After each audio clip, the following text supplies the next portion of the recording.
आप मंदिर गुरुद्वारे जाते हैं तो वहां पर भंडारे के खाने का स्वाद तो जरूर लिया होगा आपने।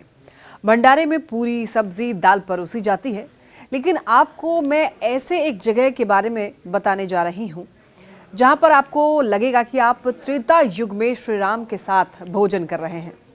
महाकुंभ में कहाँ ये जगह है और कैसे आप भी इस भंडारे में जाकर पुण्य के भागी बन सकते हैं, आज के इस वीडियो में मैं आपको ये बताने वाली हूँ। देखिए, इससे पहले आपको ये जानने की जरूरत है कि सनातन में भंडारे का महत्व आखिर क्या है। देखिए, पौराणिक शास्त्रों के अनुसार दान करने से मनुष्य को पुण्य की प्राप्ति होती है। सभी दानों में सबसे श्रेष्ठ दान अन्न का ही माना जाता है और इसीलिए धार्मिक कार्यक्रम में अलग अलग भंडारे का आयोजन किया जाता है।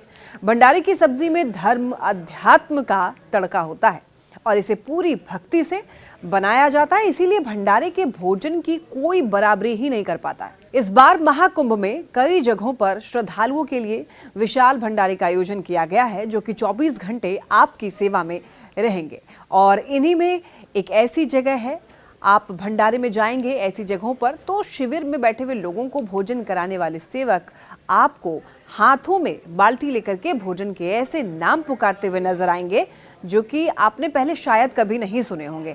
और अगर आप ध्यान से सुनेंगे तो ऐसा लगेगा कि यहाँ पर आप श्री राम के दशरथ महल पहुंच चुके हैं। इस भंडारे में पूरी राम, दाल राम या लंका राम जैसे नाम सुने जा सकते हैं। पानी के लिए पानी राम या फिर पाताल मेवा जैसे शब्द बड़े निराले हैं। यानी कि यहाँ पर जो भी प्रसाद तैयार होता है उसका नाम रामायण के पात्रों के आधार पर है और इसीलिए खाने के साथ पुण्य भी साथ साथ मिलता है। मजेदार बात यह है कि तामसिक होने के चलते संतों की रसोई में प्रतिबंधित प्याज को भी यहाँ पर लड्डू राम कहा जाता है, तो ऐसे ही मिर्च को लंका पुकारा जाता है। अब आपको बता दें कि ये अनोखा भंडारा है कहाँ। देखिए, इस भंडारे का आयोजन हो रहा है आवाहन अखाड़ा में। भंडारे की व्यवस्था करने वाले संतों का ये कहना है कि अन्नपूर्णा माता की रसोई में जो भी चीज बनाते हैं वहां पर सबसे पहले भगवान को भोग लगते हैं।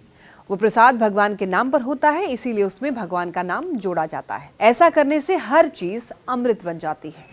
ये हिंदुस्तान और सनातन की संस्कृति का हिस्सा है और गुरुओं ने यही सिखाया है। जल को पाताल मेवा भी कहा जाता है और ये परंपरा आदि गुरु शंकराचार्य के समय से ही आवाहन अखाड़े के महंत आकाश गिरी नागा बाबा कहते हैं कि भोजन में जितना भगवान का नाम लिया जाता है उतना ही वो आनंददायक बन जाता है।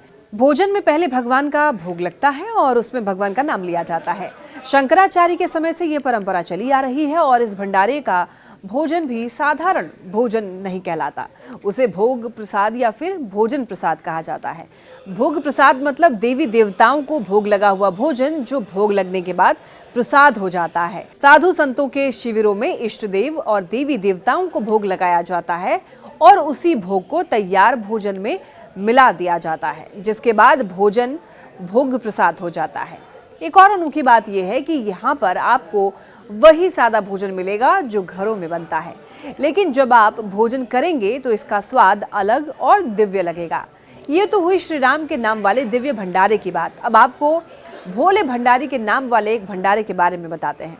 देखिए, महाकुंभ में ऐसी ही एक संस्था है ओम नमः शिवाय, जो पिछले 40 वर्षों से हर माघ मेला, कुंभ मेला और महाकुंभ में श्रद्धालुओं के लिए 24 घंटे चलने वाले निःशुल्क भंडारे का आयोजन करती है। इसके लिए यहाँ पर महारसोई तैयार की गई है। महारसोई में बड़े बड़े कराहों में श्रद्धालुओं के लिए भोजन प्रसाद तैयार होते हैं, जिसे देखकर आप दंग रह जाएंगे। ये कराहे इतने विशाल और भारी हैं, इन्हें आग की भट्टियों पर रखने के लिए क्रेन की मदद लेनी पड़ती है। और आप अंदाजा लगाइए कि इस एक कढ़ाई में कितना एक साथ सब्जियां कितनी बनती होंगी और कितनी पूरियां इसमें निकाली जाती होंगी।